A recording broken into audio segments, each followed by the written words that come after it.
Statics is the branch of mechanics concerned with bodies at rest and forces in equilibrium. The methods and results of this science have proved especially useful in designing buildings, bridges, and dams, and other similar mechanical devices. Statics assume that objects which it deals with are rigid. If you are to recall Newton's first law, every object will remain at rest or in uniform motion in a straight line unless compelled to change its state by the action of an external force. That means that the net force should be zero for it to become at rest or in uniform motion. When this happens, when all the forces are zero, then we say that an object is in equilibrium. For an object in motion like this man riding a bicycle and continuously moving in a straight line, if his instantaneous velocity is 5 meters per second at any point in the travel, we can say that he is in uniform motion. There are two conditions for us to attain equilibrium, and we can name it as translational equilibrium and rotational equilibrium. It holds that the sum of all the forces acting on the object or at a body at rest has to be zero. For rotational equilibrium, there must be no tendency for the forces to turn the body about any axis. So these two conditions are independent of one another. In translational equilibrium, we are concerned with the sum of the concurrent forces that should be zero.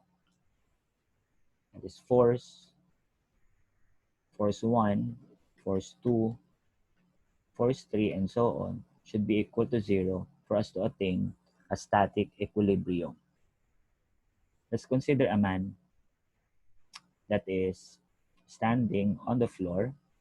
So the weight of the man exerts a downward force while the floor that is on the acting on his feet gives an upward force, which is our normal force. Writing the free body diagram for this one, we say that the normal force is equal to the weight since the man is not falling or the floor does not break when he stands on it. If you have a car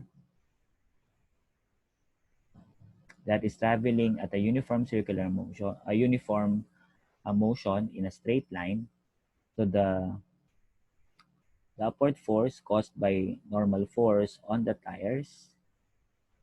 So we have 4, and then we have the weight of the car, and if it's moving due to its machine inside it, so we have an applied force and there's an opposing force caused by friction and other forces. It could be air that cause it to slow down a bit, and it will attain equilibrium if all the forces, so we have all the normal forces on the tire, is just equal to the weight of the car. And the applied force is also equal to any opposing force. For rotational equilibrium, parallel forces do not act on the same point and it causes the object to rotate at the pivot. We call this tendency of the object to rotate as torque with the symbol tau. A rotating body or system can be in equilibrium if its rate of rotation is constant and remains unchanged by the forces acting on it. To understand what factors affect rotation, let us think about what happens when you open an ordinary door by rotating it on its hinges. So we look at it on a top view. For example, this is the hinge and we will call it as our pivot or the point of rotation. And then we have a doorknob and we try to pull this in this direction. We already have a force applied. In torque, the distance between the pivot point and the point of application is called our perpendicular level arm. As we see, the force applied is perpendicular to the lever arm because we are concerned with how the y component of force affect the rotation of the object. In equation, we say that the torque produced by a force is equal to the perpendicular level arm times the force applied to that object. Since we are concerned with the y component of the force that caused the object to rotate, so we can add the trigonometric function sine theta. Since this is perpendicular, the force is perpendicular to the level arm, and that has an angle of 90 degrees, so it is just equivalent to 1. But if the angle changes, for example, this one, so we can use and put it in our basic equation. Torque is equal to perpendicular level arm times the force applied.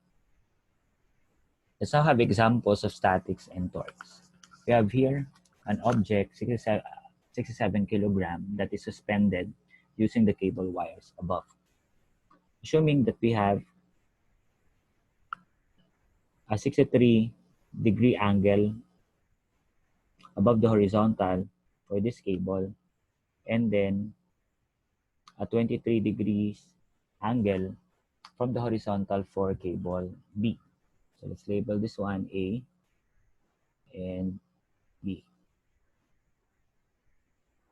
So we need to look for the tension in cable A as well as the tension in cable 2.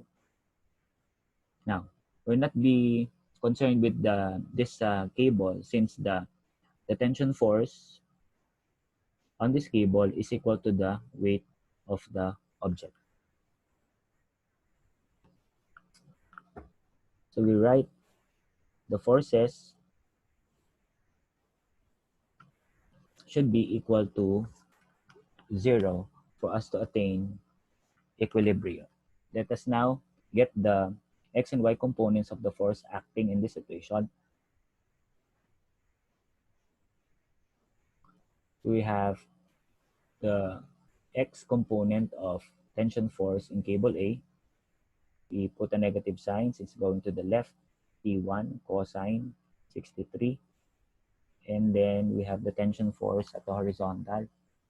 For T2, it's T2 cosine 23. So I think those are the only forces acting on the x component, x direction. Components of the force, the y component of the force are, so we have T1 sine 63 plus T2 sine 23. So both are positive since it pulls the object upward. And we have the weight of the object, which will have a negative value in our equation since it is downward. So let's compute now the weight first. So the weight is equal to mass times acceleration due to gravity. That is 67 times 9.8 meters per second squared. And we get an answer of 656.6. Round it off. So let's have 657 newtons. We do not have any value for T1 and T2, so we'll derive it from our first equation. Let's rewrite this one. T1 cosine 63 plus T2 cosine 23. So we can move this one on the other side of the equation. Becomes T2 cosine 23 is equal to T1 cosine 63. Divide both sides by cosine 23 to eliminate this one.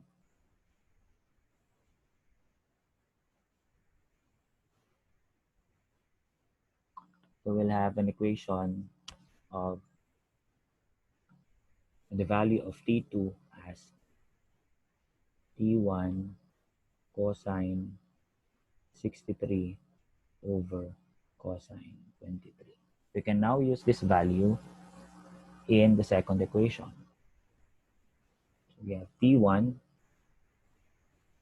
cosine 63 plus, we'll use this value, T1 cosine 63 over cosine 23 times sine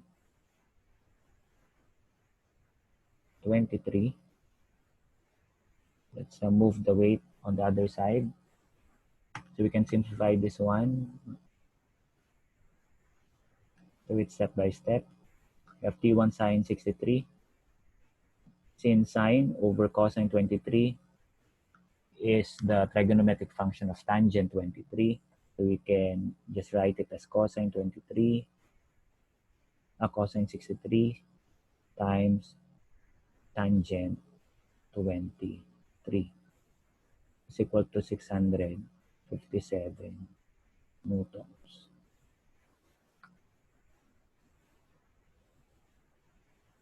You can get a value of this angle if you want to. So I'll do it now. So for T1 sine 63 is 0.89,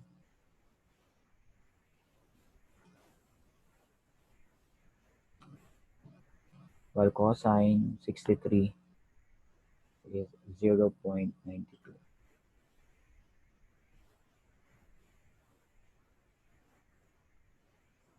Sorry, it's 0.45 times the tangent 23, it's 0.42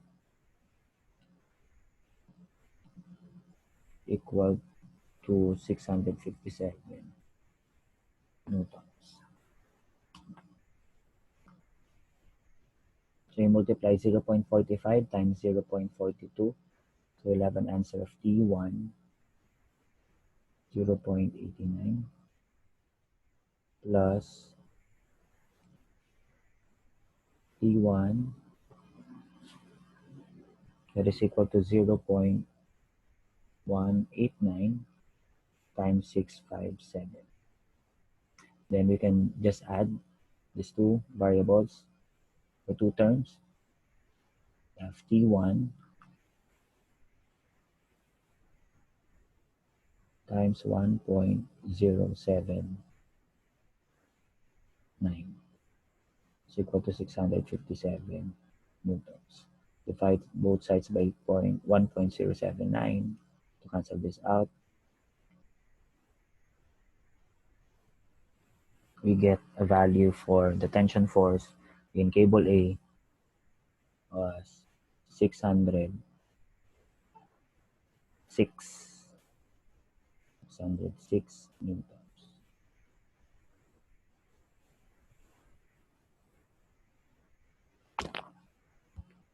We can now get the value of T2 by substituting this value to the derived equation that we have earlier, this one. So T2 now be equal to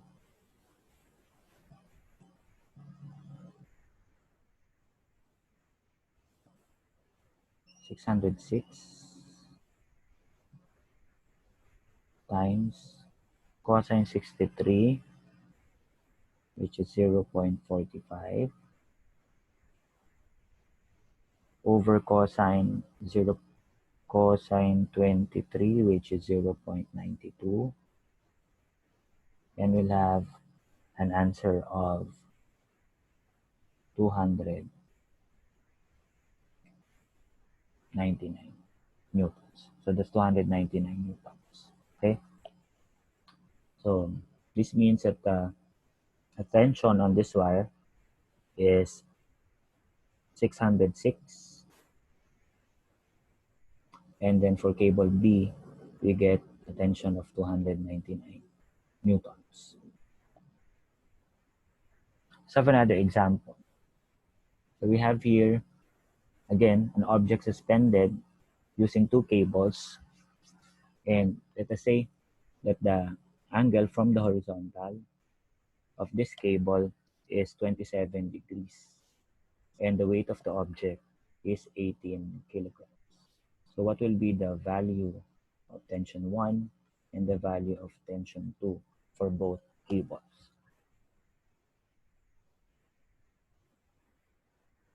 So this is an easier one compared to the first. So the sum of all forces should be 0. Let's get the x component of all the forces.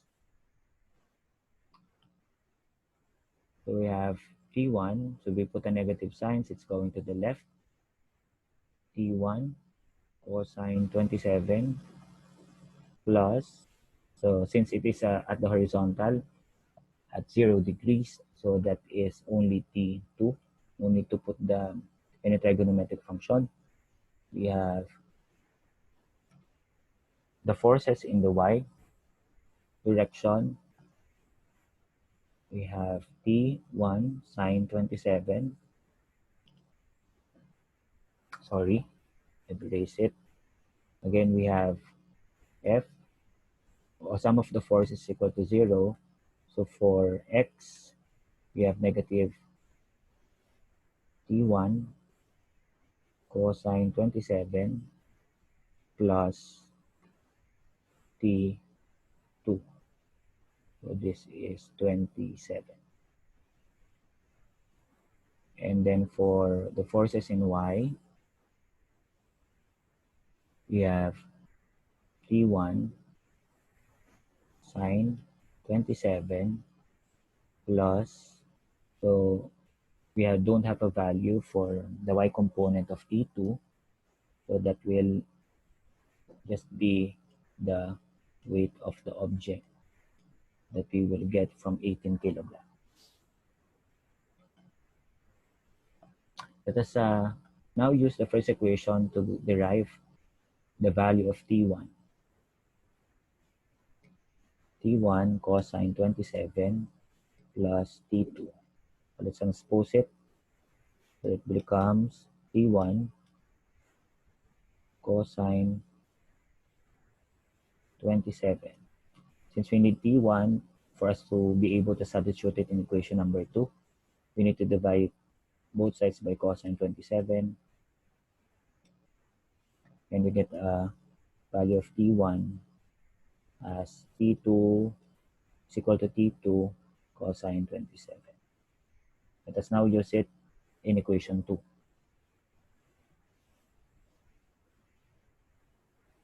So let's write again T1 sine 27 plus the weight of the object. Substituting, we have T2 sine 27 over cosine 27 is equal to the weight.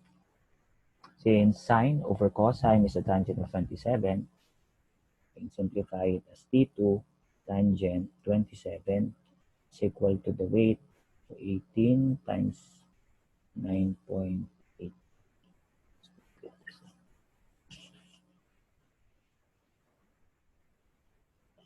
So we get a value of 176.4 newtons. So we put it here, 176.4 newtons. So we need to divide it both sides by tan 27.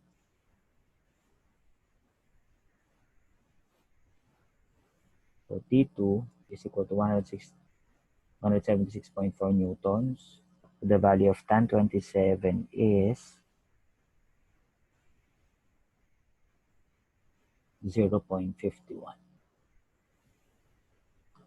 And we get a value of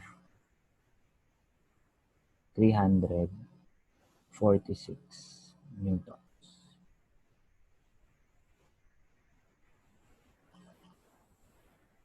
Getting the value of T1 using this equation, T1 is equivalent to 346 newtons divided by cosine 27.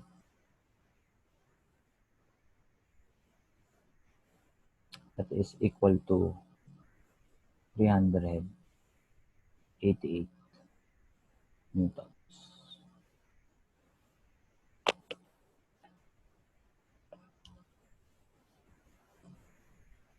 For rotational equilibrium, this is another way of uh, stating Newton's first law. We say that the sum of all the moments or torque that act around the joint's axis is equal to 0. So if the object is rotating, we say that the torque that makes the object move in a counterclockwise direction is equal to the torque, sum of all torque that makes the object move in a clockwise direction. By convention, we give a positive sign for the counterclockwise direction, or the force that makes the counterclockwise direction, and a negative sign for counterclockwise direction. Again, let's review the equation that we have. The torque is equal to the perpendicular level arm times the force applied. If it is at an angle, so we need to use the y component of the force, that is F sine theta. Let's proceed now to our examples.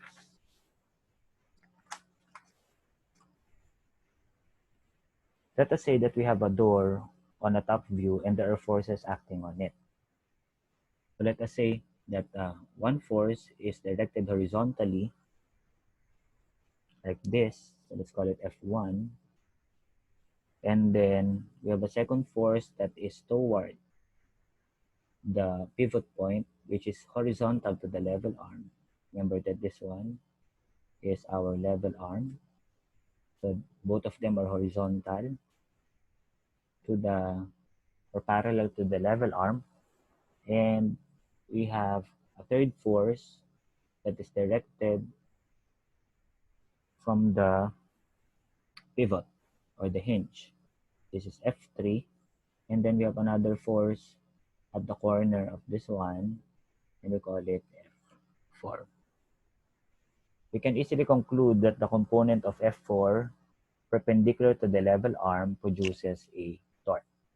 So how will we verify it? So let's have case number 1. For case 1, that is F1, we have the level arm in this direction, and we also have a force that is parallel to the direction of the level arm. So we do not have an angle. The angle is just 0. So sine theta is equal to 0. So we will not have any value of torque, or it will not cause any rotation on the object. For case number 2, we also have the level arm, and the force is opposite to the direction of the level arm, but it is also parallel to it. So we have an angle here. So our angle is 180 degrees, but sine 180 is also 0. So we'll get a value of 0 in the second case. For number 3, though we have an angle for the force applied, we do not have any value for R. So R is 0. So when we compute it, the torque will also be 0. Anything multiplied by 0 will give us a 0 for case number 3. But for number 4, we have the level arm, sway, and then you notice that we have an angle of the force, so we can get the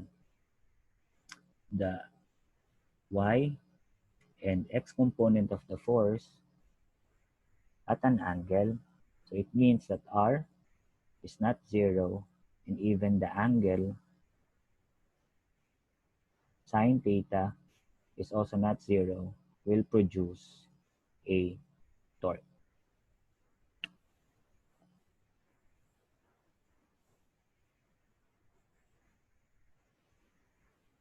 let's have this example again with the door.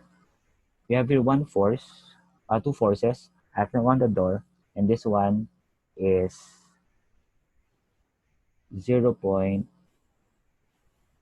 meters away from the pivot, and the value of the force is missing. On the other side, we have a 20 Newton force that is 0.9 meters away from the pivot. So the point of application is 0.9 meters from the pivot. So what will be the value of force 1? So this is force 2, this is force 1. So we say that the sum of all torques should be 0. So torque 1 will give us F1, R1, and then torque 2 is equal to F2, R2. So we combine these two equations, F1 times the level arm 1 is equal to F2 times the level arm 2. We're looking for the value of F1, so we divide both sides by R1. We get F1 is equal to F2 R2 over R1.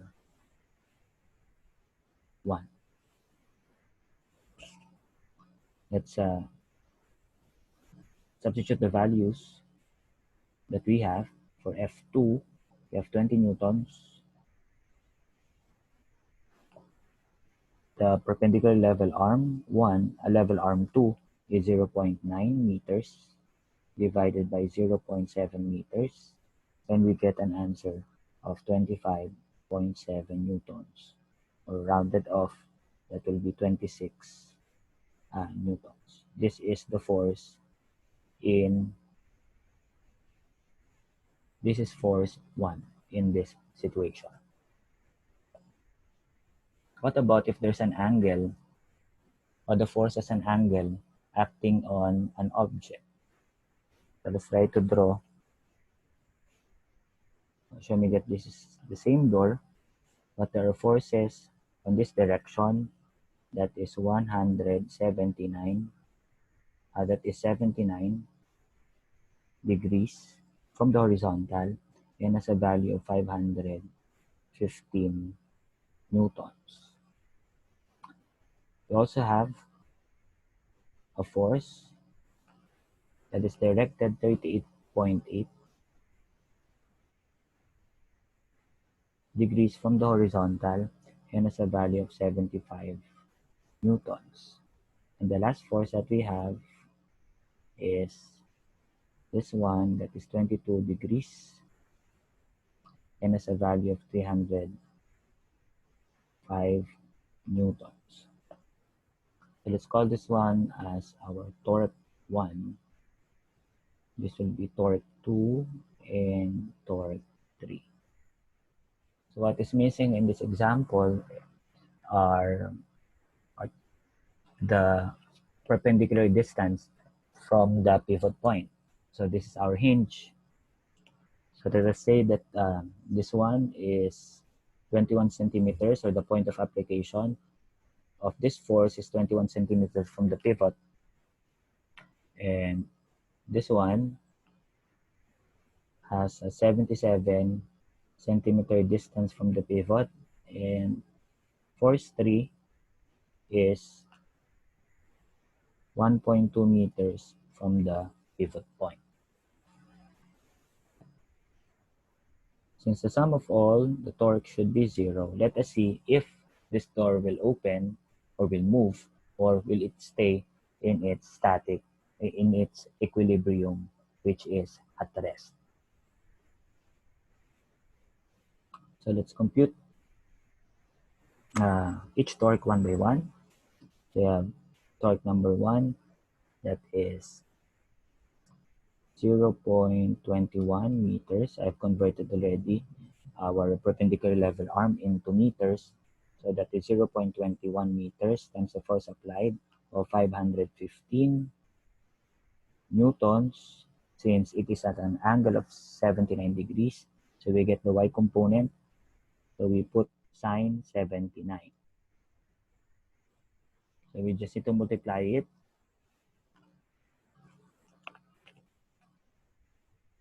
We get 106 Newton meter.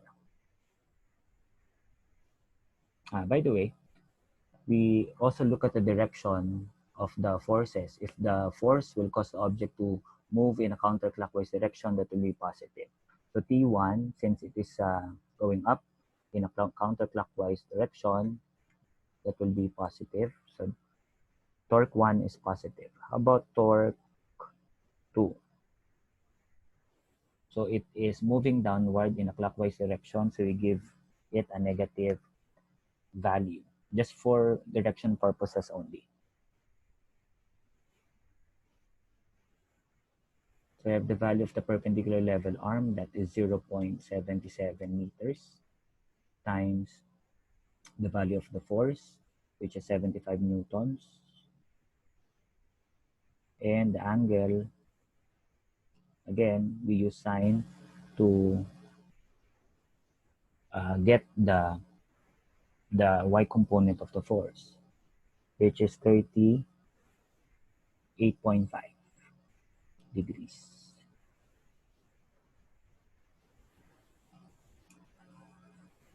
And we get an answer of 35.9 Newton meter.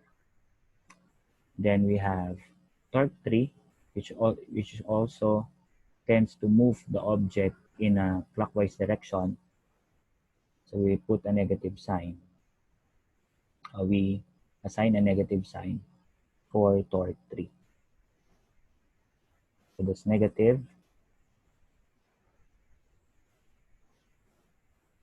1.2 meters times the force applied, that is 305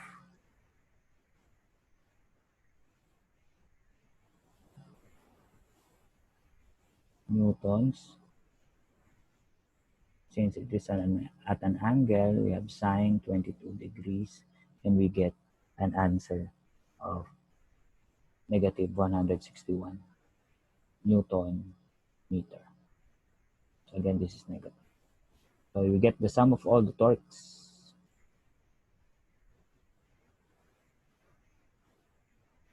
T1 minus T2 minus T3. So this, let's write the values: 106 minus 35.9 minus 161 Newton meter, and we get an answer of negative 90.9 Newton meter. Again, the negative sign denotes that the direction of the force is counterclockwise. So we can remove it, 90.9 Newton meter, and then provide the direction that is counterclockwise.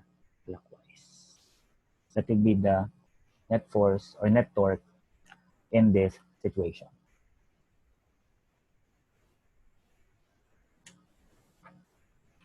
You can also apply it in our body, since we have joints like are found in our elbow and knees. So let us have one example for that.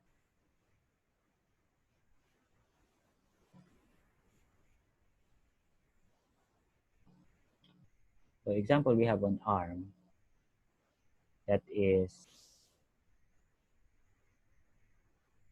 lifting a book this way, and we are asked to find for the force applied by the biceps to maintain this situation.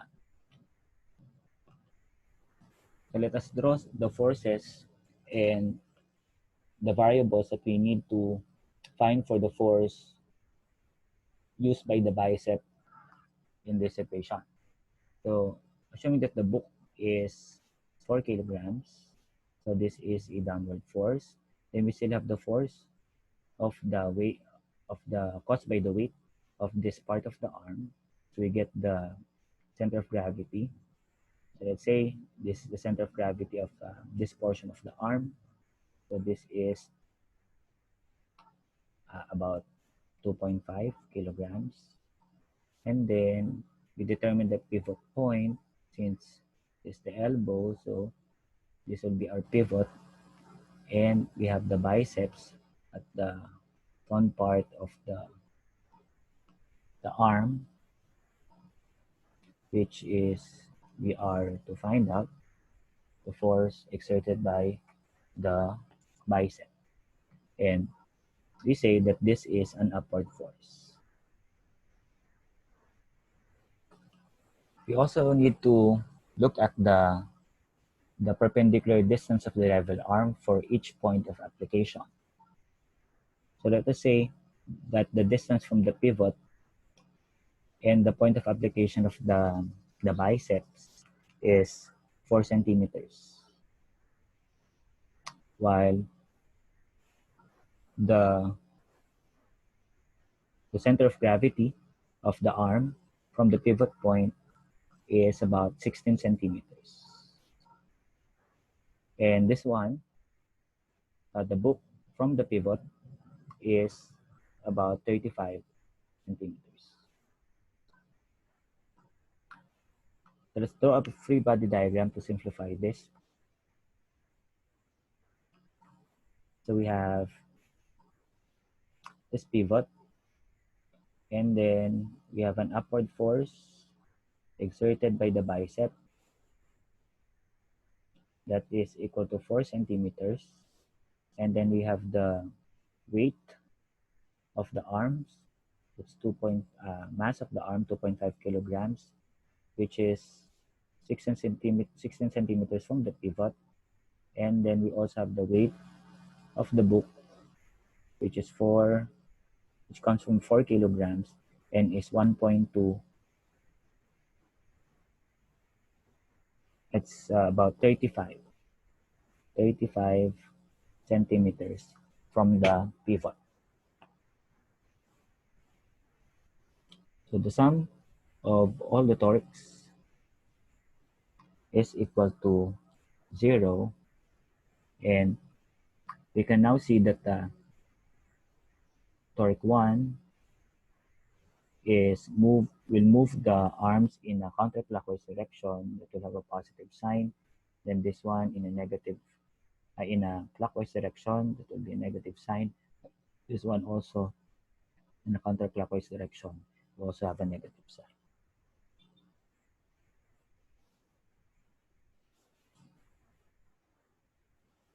So tension 1 at the torque 1 is equal to the force applied and the perpendicular distance. So I have a perpendicular distance 1, which is 4 centimeters multiplied by the force. This is missing. And then torque 2, we have 0.16, this one, 0.16 meters. And the force is equivalent to the weight of the arm.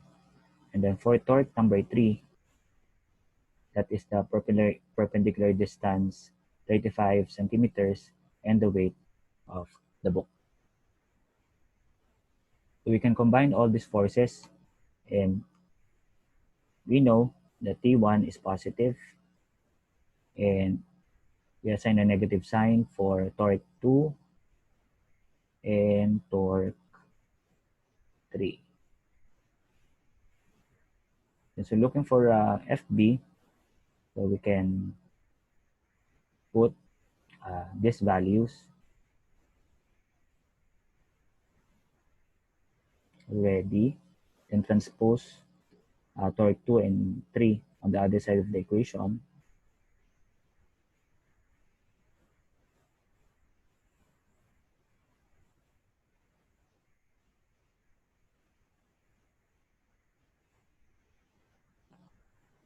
And then we just need to divide it by the perpendicular level arm, and this will be on the other side. So we just need to substitute the values. So R is 0.16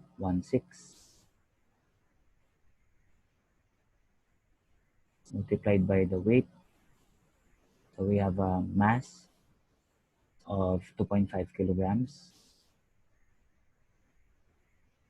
times 9.8 plus for torque 3, that is 0.35. Again, we don't need to use sine theta since all forces are at the perpendicular to the level arm. Level arm. This is 35.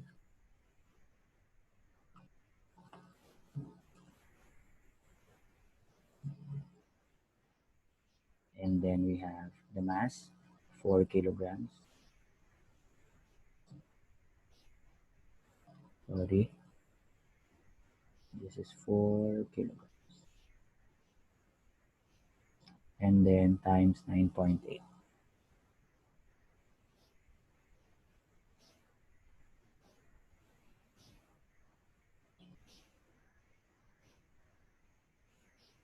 All over 0.04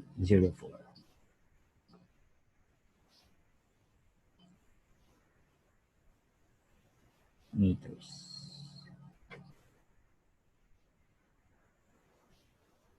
Computing all of that, we will get a value of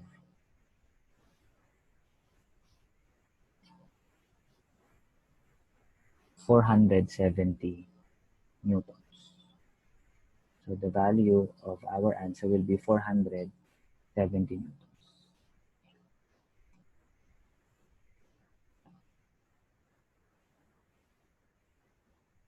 Please remember that if no pivot point is indicated, we can always use the center of gravity of the object. But since we have the elbow, and we know that at that point, the arm will rotate, so we can easily assign the pivot point as is.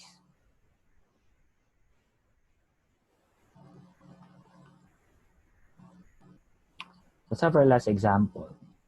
So what if the pivot point is anywhere at in the object? So we can apply it in simple machines like a seesaw. So let's draw a seesaw here, and then at this point, this support applies an upward force to make the slab maintain its equilibrium. So for example, we have a person that is riding a seesaw, or a student or a child that's about 32 kilograms. Then on the other side, we have a 26 kilogram child, which is 26 kilograms, and is 1.6 meters from the fulcrum. So here, the fulcrum will be our pivot. So 1.6 is the distance between where the child, 26 kilogram child is sitting, and the fulcrum. We are tasked to find for the perpendicular lever arm of the second child. So we say that all the torques in an object is zero, and torque 1 is 1 will cause the object to rotate counterclockwise to give it a positive sign, and this one will cause the seesaw to move in a clockwise direction, and that will be a negative sign. So we get the value of this one. So it's a simple ratio. So for T1, that is the perpendicular distance 1 times the mass of the object or mass of the child multiplied by G. And then we put it on the other side of the equation. We get R2 times the mass of the second child times mg. Divide both sides by mg. And we get this value. So since this is the mass of the child, this is second child, this one is the mass of the first one, and the value of g is just the same. So we can still simplify it as R1 is equal to R2 M2 over M1. So we can write it as R2 is equal to 1.6 meters times 26 kilograms over 32 kilograms. And we get an answer of 1.30 meters.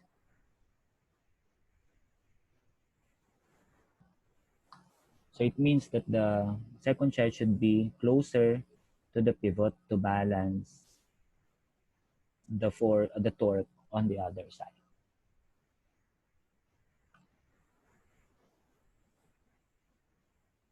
Now, how about the force that we have here?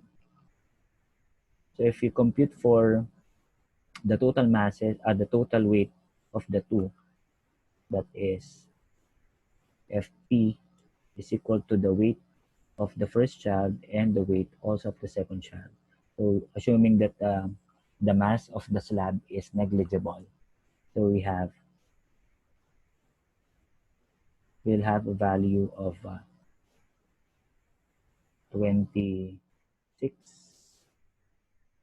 times 9.8 plus 32 times 9.8, and we get 568 newtons as the value of this one to support both the child on both the child in the seesaw. Again, we assume that the mass of the the wood is negligible.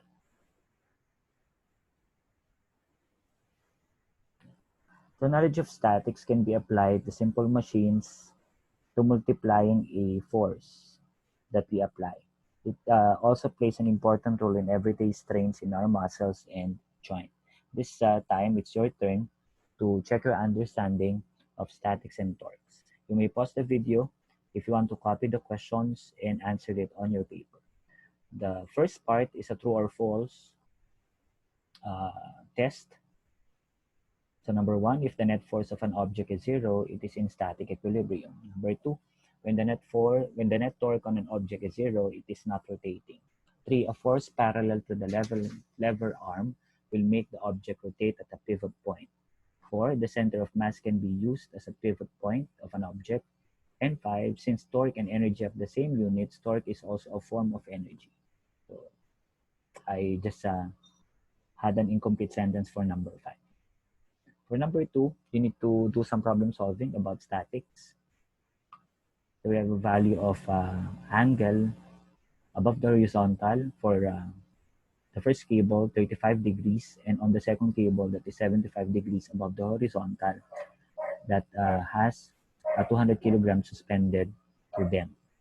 For number three, you need to apply your knowledge of torques. We have four forces here. Three forces are at an angle, and we have 35 newtons that is directed away from the pivot and is horizontal to the perpendicular lever arm. I think that will be it. So if you have time, you may compute all of this so that you can practice and understand more of the idea of statics and torque.